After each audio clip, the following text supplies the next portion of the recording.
Edgar Wallace, Sanders of the River. Narrated by Ben Hynes. Chapter 1. The Education of the King. Mr. Commissioner Sanders had graduated to West Central Africa by such easy stages that he did not realize when his acquaintance with the backlands began. Long before, he was called upon by the British government to keep a watchful eye upon some 250,000 cannibal folk, who, 10 years before, had regarded white men as we regard the unicorn. He had met the Basuto, the Zulu, the Fingo, the Pondo, Matabele, Mashona, Barotse, Hottentot, and Bechuana. Then curiosity and interest took him westward and northward, and he met the Angola folk. Then northward to the Congo, westward to the Maasai, and finally, by way of the Pygmy people, he came to his own land. Now there is a subtle difference between all these races, a difference that only men such as Sanders knew. It's not necessarily a variety of colour, though some are brown and some yellow, and some, very few, jet black.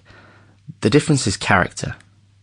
By Sanders' code, you trusted all natives up to the same point as you trust children, with a few notable exceptions. The Zulu were men, the Basuto were men, yet childlike in their grave faith.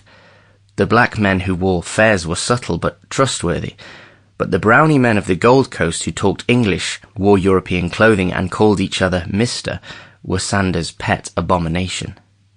Living so long with children of a larger growth, it follows that he absorbed many of the childlike qualities.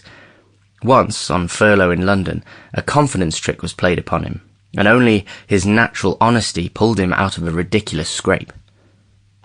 For when the gold brick man produced his dull metal ingot, all Sanders' moral nerves stood endways, and he ran to the confiding bunco steerer to the nearest station, charging him, to the astonishment of a sorely puzzled policeman, with IGB, which means illicit gold buying. Sanders did not doubt that the ingot was gold, but he was equally certain that the gold was not honestly come by.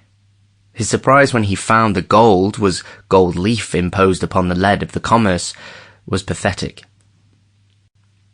You may say of Sanders that he was a statesman, which means that he had no exaggerated opinion of the value of individual human life.